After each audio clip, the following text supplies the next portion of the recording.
Hola de nuevo, comenzamos con la segunda parte del vídeo y bueno, y de la unidad, el segundo vídeo en realidad de la unidad de trabajo 4 y aquí ya pasamos a cosas un poquito menos graves que son las lesiones. Vamos con las técnicas de primeros auxilios también dependiendo de qué tipo de lesiones haya. Para comenzar, heridas. ¿Qué es una herida? Pues es la lesión de la piel o de cualquier otro órgano y que se ha producido por ya sea corte, desgarro, rasguño, contusión, en fin, por un, un montón de causas. Por la forma de producirse esa herida, pues, tenemos las incisas, que están hechas por objetos cortantes, es decir, que te haces un corte, las contusas por objetos romos, que suelen producir hemorragias internas. ¿Qué es un objeto romo? Aquel que no tiene una forma en especial o que simplemente no tiene filo, o que incluso teniendo filo o punta, pues no es lo suficientemente como para producirte una incisión o para clavarse. Entonces lo que te produce es un golpe, es decir, las heridas contusas es que te has dado un golpe o que te han dado un golpe. Y bueno, las hemorragias internas, pues eso, cuando no suele salir un morado, o hay veces que no vemos la hemorragia, pero bueno, al día a día los morados que nos hacemos. Y las heridas especiales, que son inciso-contusas, es decir, que están hechas por objetos cortantes y además con fuerte impacto, que no solo el corte, o son heridas punzantes, se te ha clavado algo, no es solo el corte, o por mordedura o incluso arrancamiento. ¿Cómo trataremos la herida? ¿Qué haremos con ella? Bueno, pues tampoco hay que hacer demasiado. Aquí sobre todo lo que hay que controlar es que esté limpia y que si tiene hemorragia, pues intentar detenerla. Pero no hay que hacer grandes cosas. Estamos hablando de primeros auxilios. Primero, lo pones solo para heridas simples, pero a ser posible para todas. Lavarse las manos con agua y jabón. Para atender una herida, lo primero, agua y jabón. ¿Por qué? Porque si se ha roto la piel, es decir, se ha producido el corte en la piel, lo que va a ocurrir es que por ahí pueden entrar un montón de bacterias y de infecciones. Pues sobre todo también las que llevamos en las manos, así que vamos a intentar no empeorar con nuestra actuación la situación posterior de esa persona. Lavarse las manos con agua y jabón sabemos que salva vidas.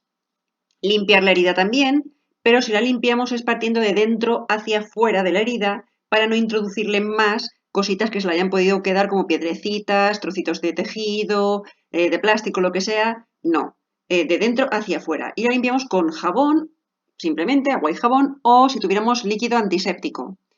Luego colocamos un apósito o vendaje compresivo encima y no se nos ocurre poner ni algodón, ni alcohol, ni pomadas. Lo de las pomadas y lo del alcohol va para siempre. Pase lo que pase, ni alcohol ni pomadas. Y no utilizar algodón, pues porque el algodón sabemos que deja como hebritas que si se enganchan a los trocitos de tejido de la piel, pues se pueden quedar ahí y empeorar las cosas. Si la herida ya es grave, entonces lo que tenemos que hacer es taponar la herida con gasas limpias o con compresas estériles si tenemos. Aplicar una venda sobre la herida, más o menos apretada, es decir, que sea un poquito compresiva para que cese la hemorragia, pero cuidando de no interrumpir la circulación sanguínea, no le estemos provocando otro problema. Y si es un miembro superior, perdón, colocar un cabestrillo. Bueno, en este caso, si estamos teniendo hemorragia, si vemos hemorragia, yo lo que tengo entendido por los cursos de primeros auxilios que he hecho es que intentemos subir el brazo o la pierna, incluso si estuviera hecho una pierna, para intentar cortar la hemorragia. Si la herida es en el tórax, colocaremos a la persona sentada o recostada sobre el lado que tiene herido, con la cabeza y los hombros algo incorporados, es decir, semi-recostada sobre el lado que tiene herido y lo evacuaremos de esta manera, o se evacuará a la persona de esta manera. De nuevo, cubrimos la herida con varias capas de compresas grandes, a ser posibles estériles, y no se le da nunca a la gente de comer ni de beber cuando está en situación de heridas o fracturas o similar.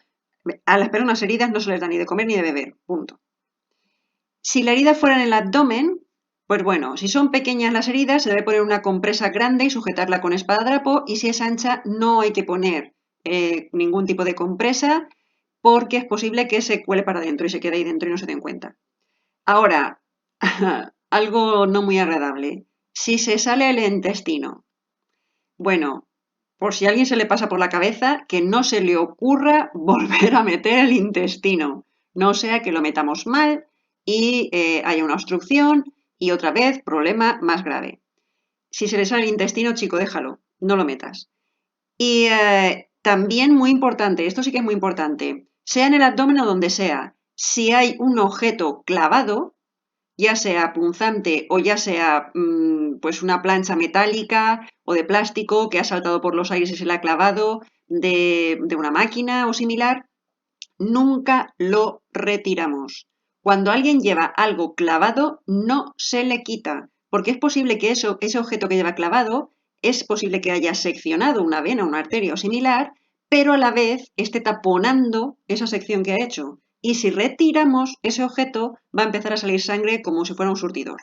Así que no retiramos nunca los objetos que que se hayan metido en el cuerpo así, que se hayan clavado, y mucho menos en el abdomen.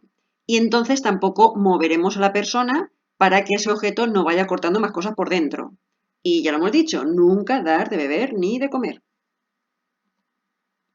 Vamos con las quemaduras. ¿Qué es una quemadura? Pues es una lesión que se ha producido en la piel o en cualquier otro tejido provocada por, como ya sabemos, por la unidad 3, por calor, que es lo más normal, o por contacto eléctrico, o por productos químicos. Eso es lo más habitual, aunque podría haber otro tipo de quemaduras. ¿De qué depende la gravedad? Va a depender de varios factores como es la extensión del cuerpo que te está quemando, la profundidad de esa quemadura, pero también va a depender de la edad del paciente y de los antecedentes patológicos que tenga. ¿Qué son los antecedentes patológicos? Las enfermedades que tengas previas o que esté sufriendo previamente. Bueno, ¿cómo vamos a dividir por la profundidad y por la extensión las quemaduras? Pues este tipo de clasificación estoy segura de que lo habéis oído alguna vez en noticias o similar. Por la profundidad se dividen las quemaduras en primer grado, segundo grado y tercer grado. Primer grado son las más superficiales, son las que afectan a la epidermis y lo que pasa es que se te pone roja la piel. Es un eritema, lo típico cuando te quemas de tomar el sol. Las quemaduras de segundo grado pasan ya a la dermis, que está en la capa de abajo, y entonces ahí lo que pasa es que salen unas ampollas, que se llaman flictena, y que tienen un liquidito de color claro. No pinchamos la ampolla, no intentamos retirar la piel. Eso es un sistema que tiene de defensa del cuerpo cuando le ha ocurrido, pues eso, una quemadura de segundo grado. No tocamos, ¿vale? Y quemadura de tercer grado, entonces ya se ha quemado no solo todas las capas, las 3 capas de la piel, sino que ya ha pasado incluso a quemar músculo y puede que incluso hueso. Por la extensión, va por porcentaje. ¿Y cómo repartimos ese porcentaje? Bueno, pues un señor que se llamaba de apellido Wallace creó la regla de los 9 y dijo, cabeza y cuello socarrado, estamos hablando del 9% de tu cuerpo.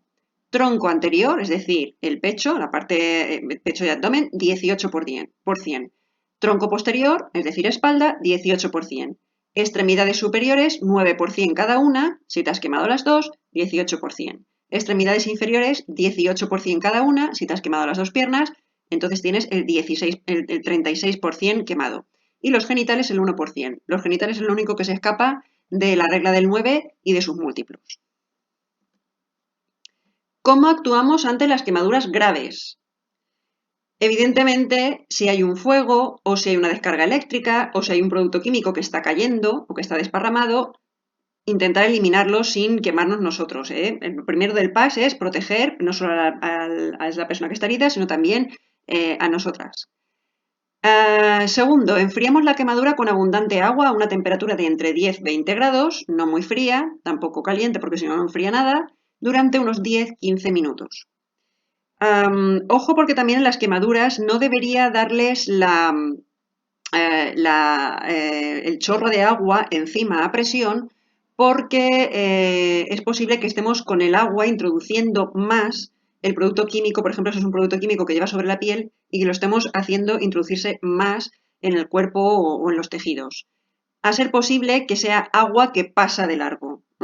Ya lo veremos en clase.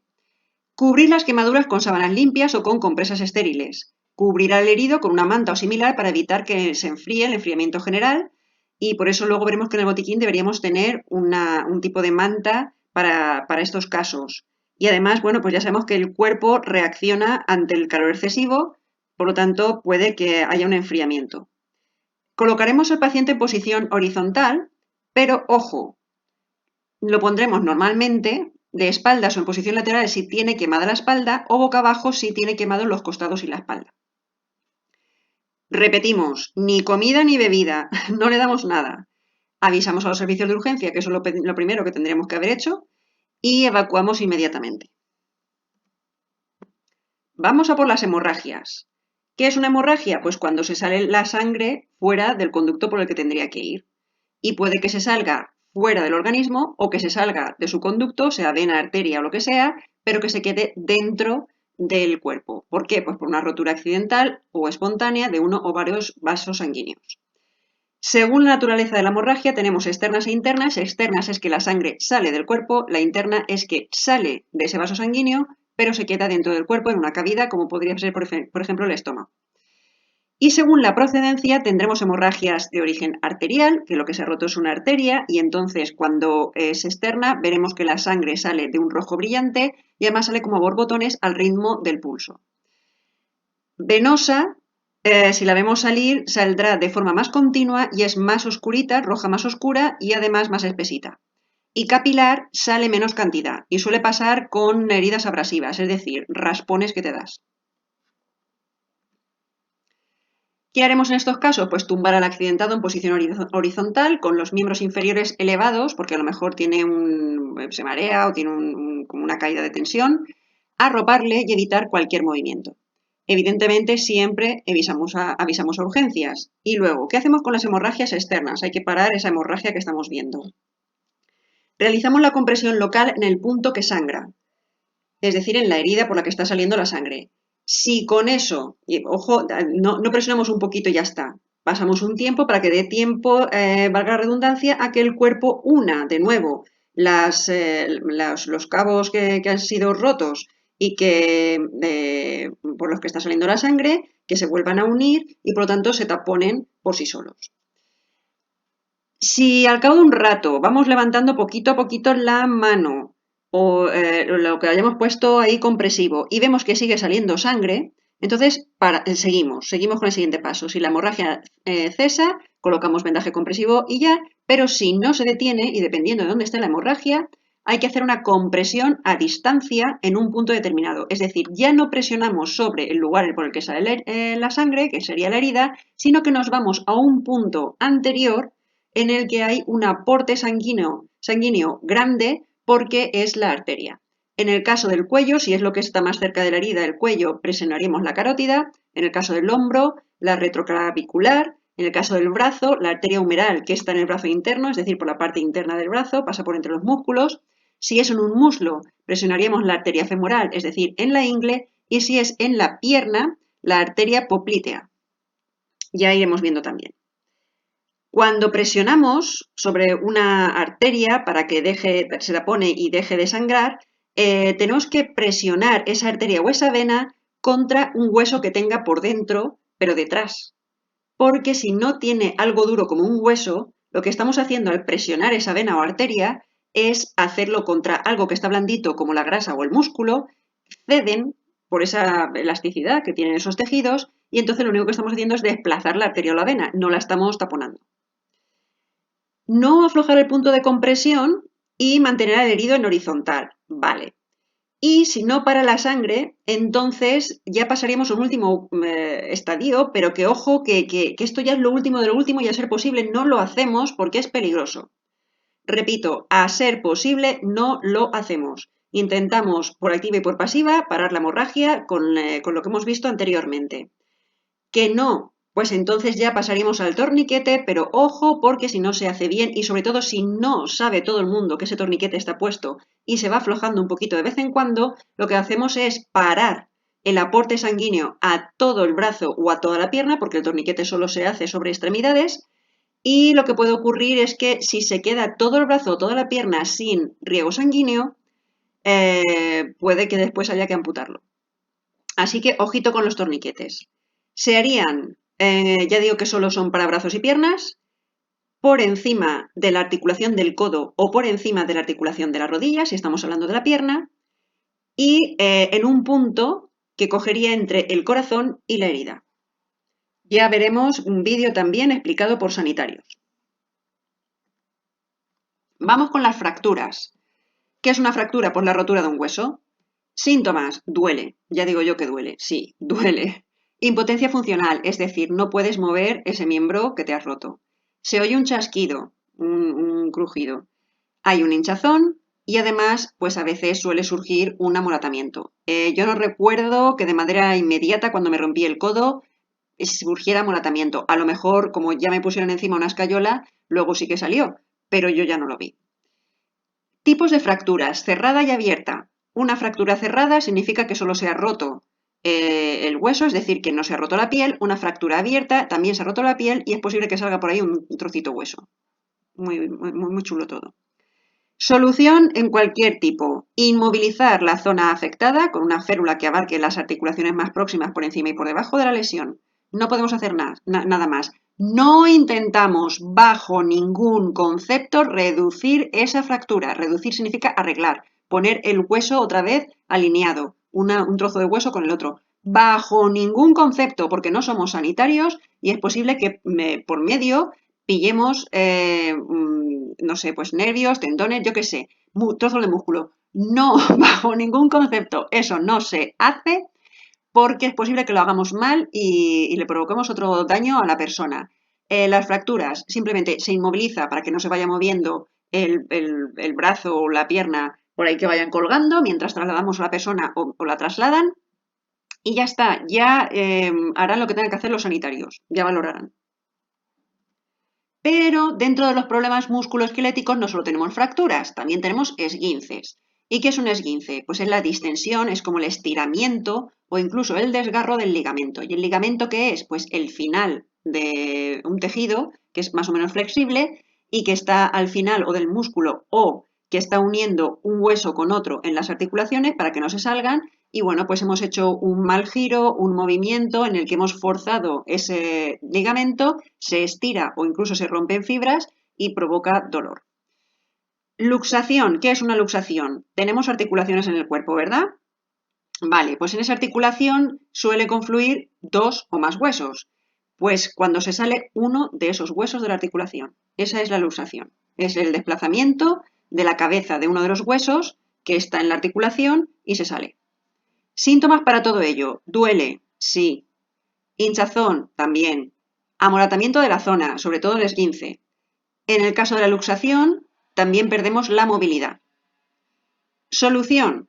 Siempre, igual que las fracturas, inmovilizar la zona. En el caso del esguince, podemos aplicar algo frío por fuera, hielo, para que no se inflame demasiado. Vamos a los atragantamientos. Te atragantas, aunque supongo que ya lo sabemos, pero te atragantas cuando tienes una obstrucción de la vía aérea por un cuerpo extraño provocando un cuadro repentino de asfixia, es decir, que no puedes respirar bien, no te pasa el aire. Puede producir pérdida de consciencia, si persiste, parada cardiorrespiratoria y como eso dure mucho tiempo te mueres. El objetivo de todo esto es expulsar el cuerpo extraño que no te permite respirar. ¿Qué opciones tenemos? Pues es posible que haya una obstrucción parcial o una obstrucción total. En el caso de la obstrucción parcial, lo que tenemos que hacer es animar a esa persona a que tosa. Es una reacción del cuerpo que tiene para expulsar cualquier objeto extraño que se haya quedado en la vía respiratoria. Cuando una persona está tosiendo hay que seguir diciéndole, la animación no consiste en que te compres unos pompones y te pongas ahí a cantarle. Es decirle, sigue tosiendo, tose con fuerza, porque hay veces que con la tos ya mueve el objeto y ya puede pasar mejor el aire o directamente lo expulsa. Y si no, con la tos no, no pasa nada, ojo, primero animamos a que tosa, primero la tos y no damos golpes en la espalda, que es lo que solemos hacer. Pasamos únicamente a los golpes cuando con la tos no hay manera y entonces inclinamos a esa persona hacia adelante poniendo una mano nuestra en su pecho y con el puño damos 5, bueno, con el puño, luego veremos en el vídeo, 5 golpes seguidos en la espalda. A ver si así ayudamos a desbloquear mientras tose esa persona, si desbloqueamos el objeto y entonces sale. No damos golpecitos sin más cuando está tosiendo, a ver si con la tos ya se apaña solo, porque pues, es posible que con los golpecitos que demos en la espalda recoloquemos el objeto y entonces ya detenga todo, obstaculice toda la vía respiratoria. Si empeora o pierde la consciencia, Entonces vamos a actuar como si fuera esa obstrucción total, completa. ¿Y qué haremos en ese caso? Pues despejamos la boca y la faringe de objetos extraños con el dedo. Ya sabemos en el soporte vital básico cuando hemos visto la respiración lo que había que hacer. Y procedemos a la maniobra de Heimlich. También veremos la maniobra de Heimlich bien hecha en vídeos por sanitarios. ¿Y en qué consiste la maniobra de Heimlich? Que también la simularemos en clase. Bueno, pues creo que tenemos la imagen mental, todo el mundo, cuando alguien está consciente. Es decir, que vamos por detrás de la persona, la abrazamos por detrás, rodeando su abdomen con los brazos, cerramos una mano sobre la otra en forma un poco de puño y las ponemos sobre el epigastrio, que es la parte que ya está blanda por debajo del esternón. Y entonces hacemos 3 o 4 compresiones rápidas y hacia arriba, ascendentes. Hay que ayudar a que expulse ese objeto, que lo tire hacia arriba. ¿Hay una obstrucción de Heimlich para alguien que está inconsciente? Sí, pero en vez de, como esa persona ya no va a estar ni de pie ni sentada, en vez de cogerla por detrás, entonces la tumbaremos horizontal en el suelo, nos subiremos a horcajadas y nos sentaremos encima de sus muslos y lo que haremos es colocar un puño sobre el epigastrio, la misma zona debajo del esternón, donde ya está blandito, cubriremos una mano con la otra y haremos varias presiones rápidas y ascendentes empujando para que el objeto salga. Transporte de los accidentados. Bueno, a ver, ojo, hemos dicho proteger, avisar y socorrer. Protegemos cuando esa persona está en peligro y siempre que nos pongamos en peligro también nosotros, pero si hay heridos graves, solo movemos por extrema necesidad, es decir, si está en peligro. Y verificando que ese traslado no vaya a ocasionar daños mayores. Sobre todo, vamos a valorar, ¿hemos visto cómo se ha producido el accidente o no? Si no lo hemos visto, no sabemos qué tipo de lesiones puede tener. Si hemos visto, entonces ya sí que nos hacemos una idea de si ha podido darse en la columna vertebral o similar. Ojo con las heridas que puede tener esa persona en la columna vertebral. Bien, cuando solo hay una persona para socorrer y va a transportar a esa persona, tendría que ser sin lesiones de columna. Si tenemos que transportarla durante una distancia larga, pasaremos los brazos por debajo de la axila y se lleva de espaldas, es decir, como arrastrando por debajo del sobaquillo. Si está inconsciente, se carga sobre el hombro o se lleva en brazos como el guardaespaldas. Y si es una distancia corta, en un caso extremo, incluso podemos coger por los tobillos y arrastrarlo como si fuera un jamón. Si hay varios socorredores, mejor. Si sabemos que no hay lesión de columna, entonces entrelazaremos las manos, 2 personas una enfrente de otra, haremos una especie de silloncito, montaremos a la persona encima y nos la llevaremos. Si hay lesión de columna, entonces haremos la técnica del puente y para esto vamos a necesitar 3 personas. Sería mover a la persona lo justito para que alguien meta por debajo una camilla, que tiene que ser una camilla rígida, o si no hay camillas alrededor, una puerta o similar, que fuera liso y rígido. La técnica del puente son 3 socorristas, y aquí ya os he puesto una imagen, que se colocan con el herido tendido entre sus piernas, es decir, el herido estaría en el suelo boca arriba y las personas que lo van a socorrer estarían haciendo un puente con sus piernas por encima y lo levantan a la vez en bloque, lo mínimo y justo, sujetándolo por las articulaciones mayores, es decir, hombro, cuello, para que la cabeza no se le caiga, cadera y tobillos. Y un cuarto socorrista, cuando esas 3 personas se ponen de acuerdo y lo elevan un poquito, entonces metería la camilla rápidamente por debajo para que luego se pudiera transportar. Hasta aquí las heridas y qué hacer con ellas en los primeros auxilios. Esta es la última diapositiva. ¿Qué hacemos o qué tenemos que tener en una empresa en cuanto a botiquín de primeros auxilios? Bueno, pues para empezar, antes de hablar de que hablemos del botiquín, que sepamos que es obligatorio que exista un local de primeros auxilios en las empresas que tienen más de 50 trabajadores o en aquellas que tienen de 25 para arriba, pero que tienen una actividad especialmente peligrosa. Repito, el local de primeros auxilios es obligatorio para las empresas o centros de trabajo de más de 50 trabajadores o a partir de 25, siempre que tengan una actividad peligrosa. ¿Qué tendrá el botiquín portátil de primeros auxilios. Pues eso también va a depender de la actividad a la que se dedique la empresa, pero básicamente tiene que tener un instrumental básico, material de curas, material auxiliar y otros. En el instrumental básico serán tijeras y pinzas. El material de curas, apósitos, a ser posible 20, apósitos estériles adhesivos que van en bolsitas individuales, 2 parches oculares, 6 triángulos de vendaje provisional, gasas estériles de distintos tamaños que también van en bolsitas, celulosa, esparadrapo y vendas. Muy básico todo. Material auxiliar, pues guantes, para que si tienes que tocar al herido, pues que no haya contagios de otro tipo. Manta termoaislante, que es lo que hemos dicho antes para las quemaduras. Mascarilla de reanimación cardiopulmonar para no tener que hacer la respiración boca a boca directamente por evitar pues, contagio de enfermedades y también porque es agotador. Y otros, pues bolsas de hielo sintético, agua o solución salina al 0,9% en contenedores cerrados desechables y toallitas limpiadoras con alcohol. Ojito, que hemos dicho que el alcohol no se pone, ¿eh? O sea, que las toallitas limpiadoras con alcohol, ojito de ponerlas en una herida. Bolsas para material usado y también para material contaminado. ¿En algún momento hemos dicho que se le pueda dar de comer o beber a alguien que está herido? No, nunca. ¿En algún momento hemos dicho que se le pongan pomadas, aloe vera a los quemados o vaselina o similar? No, no se le pone ningún producto por nuestra parte a nadie. Como mucho, solo limpiar heridas o aplicar agua fresca y como mucho agua y jabón. Punto. No utilizamos nada más. Son primeros auxilios hasta que alguien entendido en la materia pueda aplicar las técnicas que ya conoce. Y hasta aquí. Un saludo.